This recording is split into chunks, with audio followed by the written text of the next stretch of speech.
Hello there, this is the daily video for July 25th. So today we're going to introduce 4 new vocabulary words, and some of them you may have heard of before and some of them you haven't. The first two are what is called sensitivity and specificity, and the other are what we call a false positive and a false negative. Now we're going to use these 4 vocabulary words extensively through the next week, so it's really important that through the work today you get a handle on what these vocabulary words mean. Now, to kind of give you a preview of what these vocabulary words stand for, what we're going to start working with today are what are called a dichotomous decision test. Now, a dichotomous decision test is any test that only has 2 outcomes. That's where the di and the dichotomous comes from.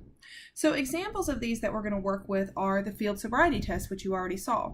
So the field sobriety test either tests a person as drunk or sober. Home pregnancy test. They either tell a woman she's pregnant or not pregnant. A drug test either says a person has used drugs or they have not. Now notice each of these are a test that is trying to determine what's happening in terms of reality. So with a field sobriety test, for example, what we hope happens is that if the field sobriety test comes back drunk, we hope that the person's blood alcohol content really is over the legal limit. It doesn't necessarily mean that, though.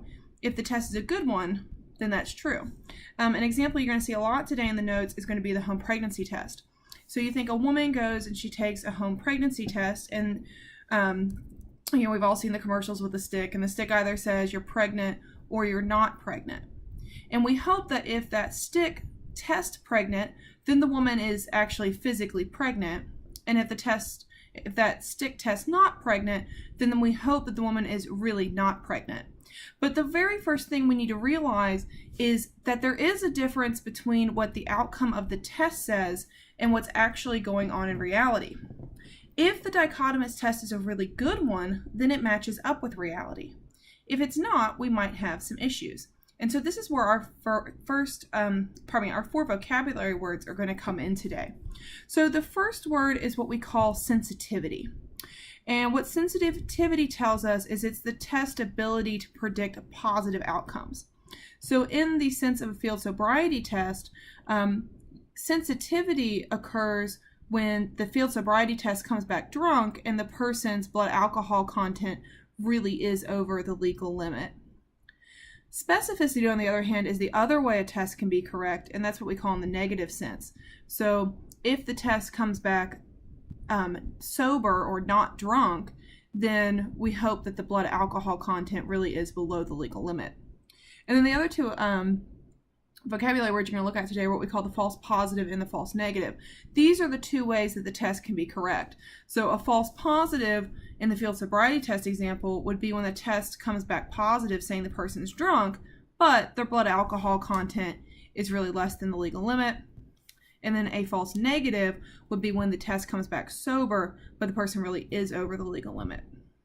Now you'll notice as I've been saying these, they kind of sound similar to conditional statements. And so what the first worksheet today is going to do is it's just going to introduce those 4 vocabulary words. You're going to look at them and you're going to look at just what they mean. The next worksheet is going to show you that you can really write all 4 of those vocabulary words as conditional probabilities. And then once you write them as a conditional probability, you can compute them just like you did with Friday's work looking at a table. And so what you're going to see in that second worksheet is you're first going to write out what those vocabulary words are as conditional statements, and then the latter part of the worksheet is going to show you how to utilize them as conditional statements to calculate those probabilities given a table. And so really take your time with today's work. Make sure that you feel comfortable with those 4 vocabulary words before moving on. And so you want to get to the point that when you look at sensitivity, you automatically know what it's asking, and I would memorize it as the conditional statements that you're going to see. So as we move forward, when you see sensitivity, say on Tuesday's work, you already have in your mind, okay, I know what this vocabulary means, and I know how to compute this rate given a table. So again, take your time with today. These are going to be some brand new words that you haven't seen before, but we can use some of the tools from Friday to help compute those different rates. And as always, if you have any questions, please feel free to ask. That's what I'm here for.